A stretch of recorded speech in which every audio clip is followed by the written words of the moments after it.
Энэ дээр бол би шалгахаас өмнө нийтийн тээврийн газрын ажлаа хийх гэсэн гэж бодож байна. Тэгэхээр дээр үеэс портфельтэй компани байна л гэж яриад исэн шүү дээ. Та нар мэдж байгаа нийтийн тээврийн. Хинэн зүгээр нэг портфель авчихсан хувийн компани өөрийнх нь нэрийг ачлуулаад та нараас маршрут аваад тэгээд нэг хувийн компанийн жолоочийг маршрутаар гаргаад өөрөө ерөөсөө ямар ч одоо бол манай нийтийн тээврийнх нь гаражтай, засварын газартай, болсон хүчинтэй, тодорхой машинтай тийм стандарт байгаа гэж бодож байна. Тэрний дагуу зөвшөөрөл өгөх хэрэгтэй байхгүй юу? Гэтэл та нар бол тийм энэ дээр шалгасан шалгаагүй та нарт бол юм байж байгаа байхгүй юу? Энийг далимдуулаад тэгээд тэр хүмүүсийнхээ эрхийн цуслах хэрэгтэй шүү дээ. Болохгүй шүү дээ. Ингэж хотын энэ том аж ахуйн ингэж зогсоолгож болохгүй.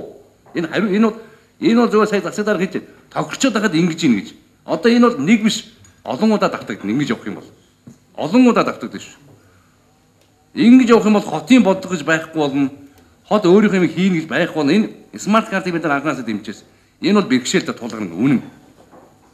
Бүтэхгүй болохгүй мехтар нь үнэн. Тэгтээ ололтой юм зөндөө байгаа. Энийг бид нар харин унахгүй шээ цаашаа болсон болоод авчих хэрэгтэй. Бидний үүрэг. Тэгэхээр шалгасан шалгаагүй та нар одоо тэрийг гаргаж ир. Янз янзын мэдээлэл байдаг шүү. Тэрийг нэг ярмааргүй. Тэгээ одоо хариуцлагын тооцоод шууд цусаад